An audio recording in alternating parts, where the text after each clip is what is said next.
कहानी की शुरुआत एक शख्स से होती है, सैम, जो ट्रेन में अकेला बैठा सफर कर रहा है। वो एक बिल्कुल वीरान रेगिस्तानी इलाके की तरफ बढ़ रहा है, जहां उसे एक नई नौकरी ज्वाइन करनी है। सफर के दौरान वो अकेले खाना खा रहा होता है, तभी सामने की सीट पर एक औरत अपने छोटे बच्चे के साथ बैठी नजर आती है। उनकी हालत देखकर सैम अपना खाना उन्हें दे देता है।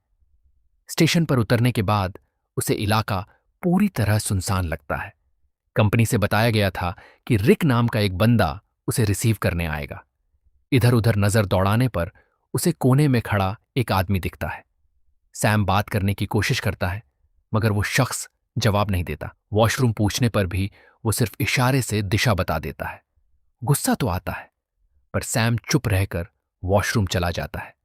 बाहर निकलते ही आवाज आती है, जल्दी कर भाई, यहां पानी भी फ्री नहीं मिलता।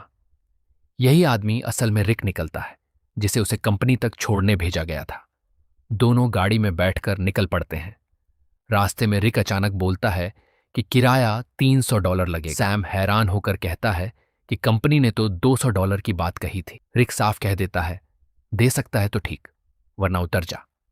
कोई और चारा ना देख सैम मान जाता है। गर्मी बढ़ने पर सैम एसी चलाने की कोशिश करता है तो रिक तुरंत मना कर देता है। कहता है इससे इंजन खराब हो सकता है।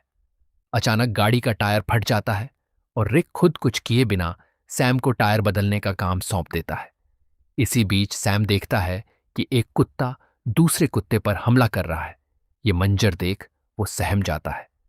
रिक आकर हैरानी जताता है कि ये यहां आम बात है, और फिर तड़प रहे कुत्ते को खुद ही खत्म कर देता है ताकि उसकी तकलीफ बंद हो। मुश्किल से टायर बदलकर दोनों आगे बढ़ते हैं। रात होने पर फ्यूल भरवाने रुकते हैं और वहीं रात बिताने का फैसला करते हैं। लकड़ियां जमा करके आग जलाते हैं। रिक पूछता है कि इतनी दूर क्यों जा रहा है, तो सैम बताता है कि जिंदगी बहुत तंग हो चुकी है और उसे उम्मीद है कि नई नौकरी हालात बदल देगी। रिक चेतावनी देता है कि जिस जगह वो जा रहा है वहां सीधे लोग टिक नहीं पाते। अगले दिन सफर फिर शुरू होता है। इस बार सैम ड्राइव कर रहा होता है और रिक सो जाता है। गर्मी से परेशान होकर सैम चुपके से एसी ऑन कर देता है, जिससे थोड़ी देर बाद इंजन बैठ जाता है। रिक गुस्से में उठता है और सैम पर भड़क जाता है। सैम माफी मांगता है, पर रिक सुनने को तैयार नहीं होता।